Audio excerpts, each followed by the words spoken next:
Hi guys, welcome back to another review. I apologize for my silence over the last couple of days, but I've been really sick. I'm sure you can still notice it by my voice, but anyway, I have to get some of these reviews out, so I will do the very best. So bear with me if I'm not exactly 100%. Anyway, this is an IEM from NC Audio Store on AliExpress. They're a store that popped up about maybe 3-4 months ago. And the interesting thing about them is, let me just get you the phone, is they've got a number of very unusual IEMs in their repertoire. Let's put it that way. Some of the IEMs have got an interesting price. Some of them not so interesting because it enters a realm where you have more established, more mainstream brands at those values where obviously you will think twice or thrice if you're going to buy. But I decided to take a chance and go for this particular IM that they have, which is this one here, which is a 10 dynamic driver IEM. However, 10 dynamic driver, 5 per side. However, there's one interesting thing that I must mention, which is the fact that although they mention it as a 5 dynamic driver per side, it is effectively only 3. And why 3? Well, because two of the sets of the drivers are actually compounded, so they actually are, you could call it, like sometimes some brands have done, isobaric. They're not really isobaric because there's no volume of. Let's not get into that. Forget it. It's just dual diaphragm drivers with dual magnets. Not the ideal to be considered an isobaric driver. And this is done by some brands in an attempt to obtain a more linear driver, a more high quality driver, or a driver which does away with some of its non-linearities in terms of impedance and peaks that occur across the frequency range and so on. Anyway, that's what we have here. This particular IM costs anywhere between 85 and $95 depending on where you're going to be from. And as I was saying, it's got 5 drivers. 2 of them are 7mm dual compound, so there's 2 drivers which are effectively dual diaphragm 7mm drivers, and then a single 9mm driver. It's a two-way design, and when you actually look at the shell, you can, although it's not very easy to see, you can see that the 2 7mm drivers are hooked up together. Let me see if I can. There you go. The 2 7mm drivers. If you look very carefully, you can see that the 2 7mm drivers are ducted together and then exit, and then the 9mm driver it's got its own duct. So it's actually a two-way design, not a 3-way design or a 5-way design, you should think. And well, let me just rewind you a little bit. This is how it comes. It's got a very simple box, very much generic. I don't mind the fact that it's generic. What I do think would have been nicer was, instead of just having a sticker here with the logo of the company, actually emboss it on here, have it stitched out. That would have been nice. So that's one detail there. And obviously, when we are talking about these values, these are things which are absolutely normal to expect. And then in terms of the cable, the cable, it might look nice, but it's a nightmare to use. It's got its own life. No, forget it. The cable is not exactly the ideal. And then the tips as well, very generic looking tips, nothing special. So in terms of, let's say, the accessories, this is very basic, and I think the company must know, perhaps should consider reassessing certain aspects. One of them being the cable. Make it a nicer cable. We have things that lesser value which have nicer cables. And perhaps also putting out some better tips. And the reason for the tips as well is because the IEMs, although really small, and I'll show it to you now, as you can see, they are really small, they do not have a very easy fit.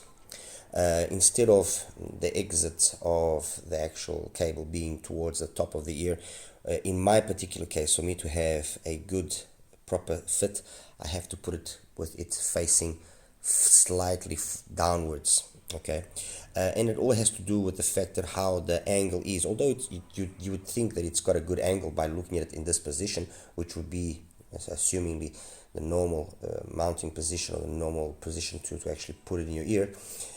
In my particular case, I get the best position when it's like that. It's weird, I know, I've got weird ears anyway.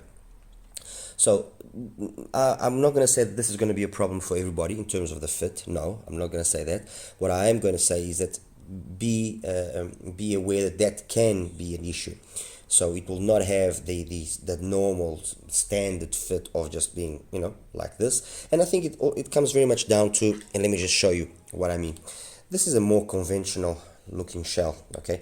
And if you can see, automatically you can already understand what I mean by the shell. It's small, but it's got a very unusual shape. I mean, that's a really small shell. This is the CVJ Nami, by the way, which is a 1+1. And you can see that for an IEM that has 3 drivers inside, this is a really, really small shell. A really small shell, but it's got an unusual shape, which ultimately means that it will have to be, at least in my case, inserted at a weird angle. Okay. Anyway, that's let's say the physical aspects of it. It's got a nice quality shell, I will give it that. It's got a nice faceplate. You are actually able to select a number of faceplates.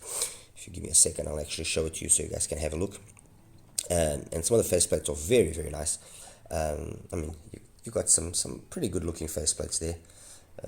So it's a nice IM. I mean, that's the particular one that I have. Nice, very nice. I have to say that in that aspect they had good taste. So the things to take away from this initial, let's say, presentation is the fit can be a problematic fit depending on your ears, okay? And then in terms of the accessories, I would have liked to have seen slightly better accessories, considering that this is, like I said, a almost $100 IEM. In terms of the drivers, like I said, I do not know what are the driver materials being used in terms of the diaphragm, but I will endeavor to try and find out, and if I do find out, I will let you know. So like I said, it's 9mm driver and then 2 7mm driver, which are dual diaphragms. All right, now let's talk about sound, because ultimately that's what we want to know. What does it sound like? Tony, tell us, what does it sound like? Well, it's got an unusual graph, okay, and we all know that graphs are what they are. But overall, the sound is a sound which tends towards a warmer, a more organic, mid-focused sound with a warmer tendency. And what do I mean by this? I mean that the extension, although when you actually see the graph that they present, and I'll show you the graph myself in a second when I actually go to the graph section. Let me just, okay, let's see if we can show you. Let's see if you guys can. Okay, that's the graph that they present, which when you look at it, will give us an idea of a very neutral sounding IEM.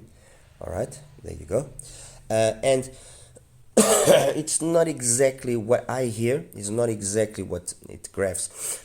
And it's very much depending on how you fit it as well, because if you fit it in the position that you would assume that they would fit, the bass emphasis, although you do feel that there is a seal or a decent enough seal, the bass emphasis is probably like they show there on the stock graph.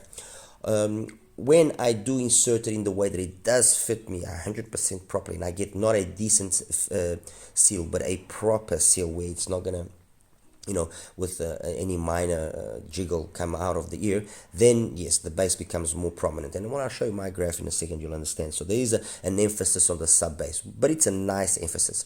So in terms of the bass performance, I think the NC Audio actually does perform quite nicely. It's got a nice bass, considering it's not a very big driver as well. It's got a nice bass. It's decently quick. Doesn't linger too much. It's got a nice impact, nice mid bass, slam to it. It's a nice sounding IEM in terms of its bass. The mids, again, for the most part, I have no real complaints. They're decent enough. They've got nice timbre and tonality to them, which is something which I pay much, I give importance to. They've got good clarity. They resolve well. They've got this nice old school feeling.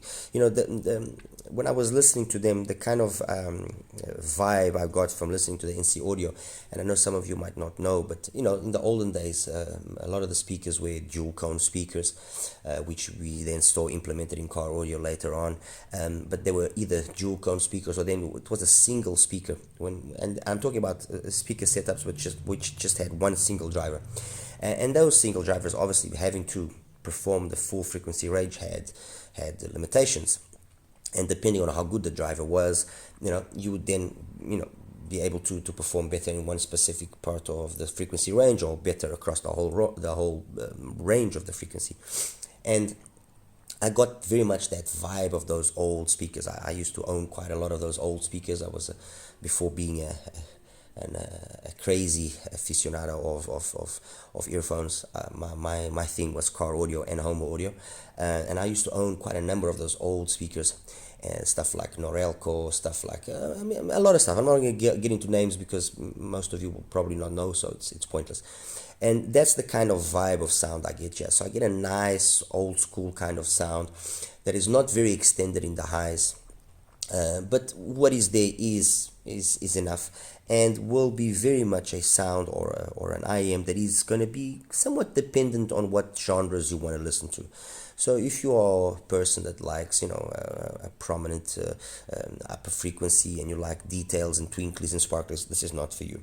However, if you like listening to things which is just male or female vocals, which do not have a lot going on, very nice. I have to say, very nice. Like Jacob Guverich, Mexican Margarita. Sounds really good. It sounds really, really good.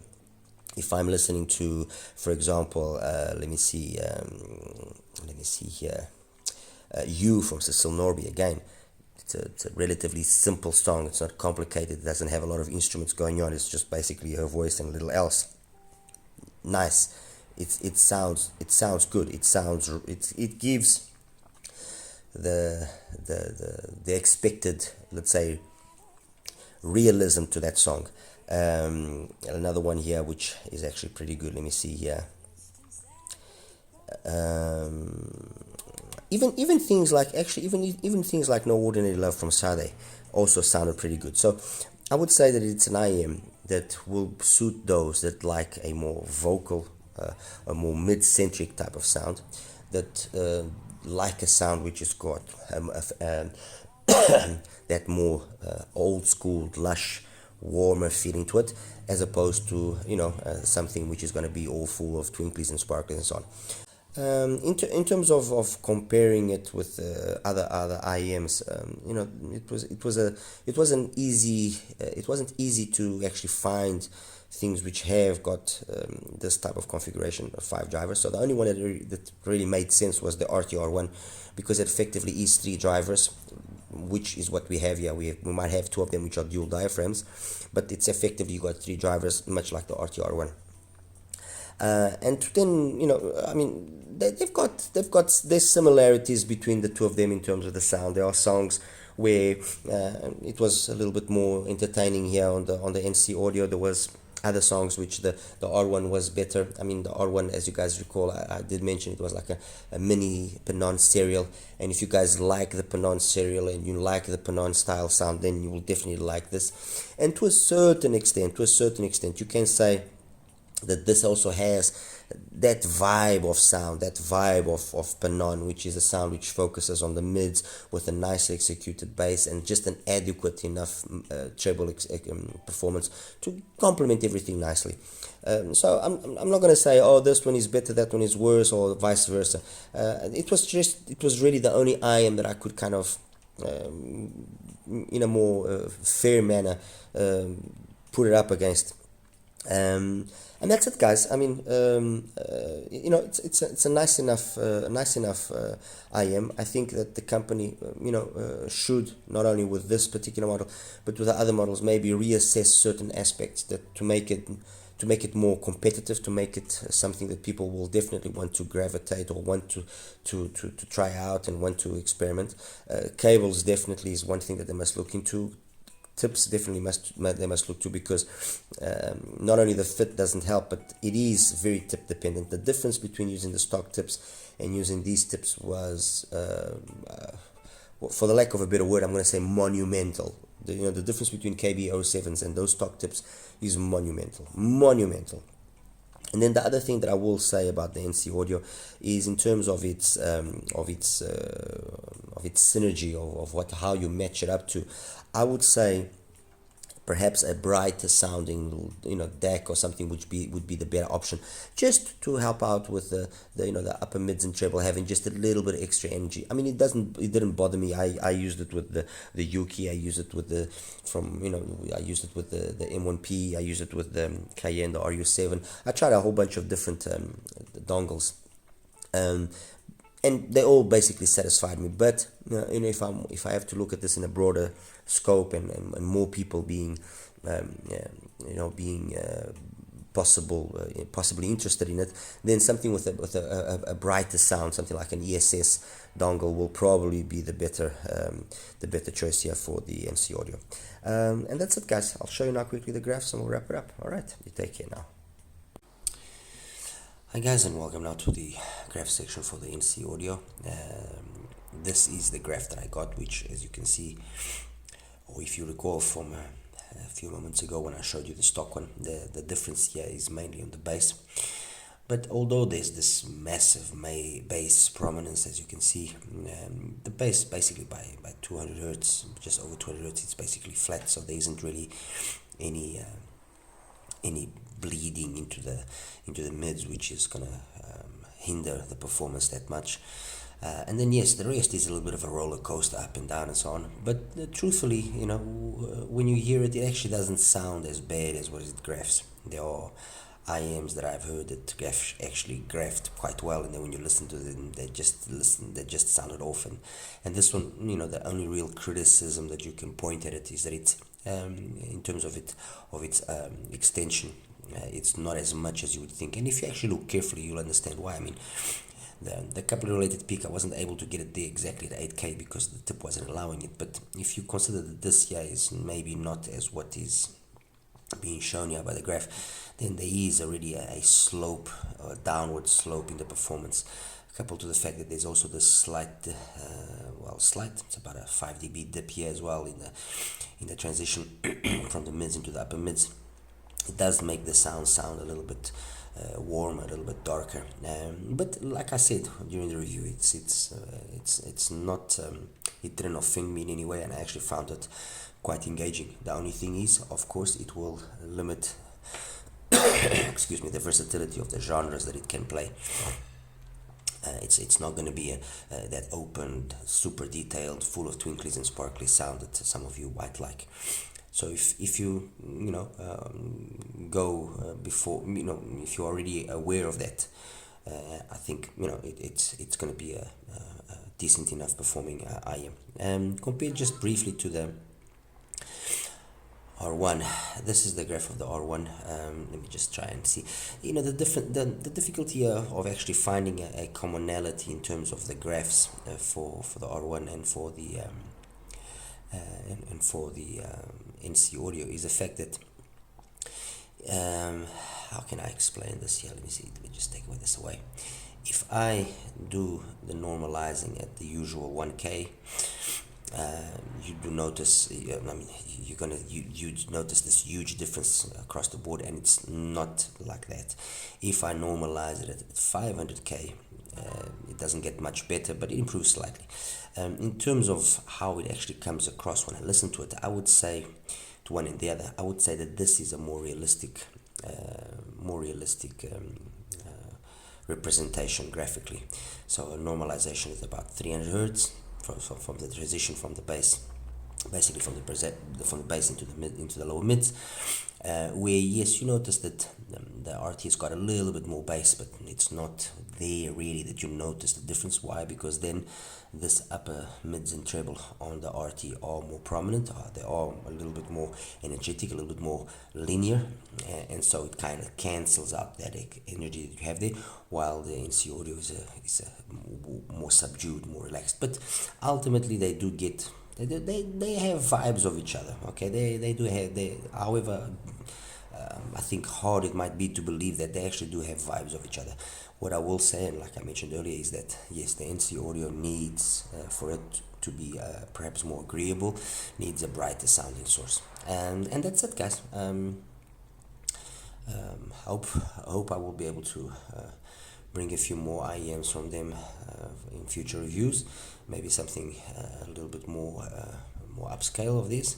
And then that's it. Let's see. All right. As always, like and subscribe. And any questions you might have, please feel free to ask me. Take care now.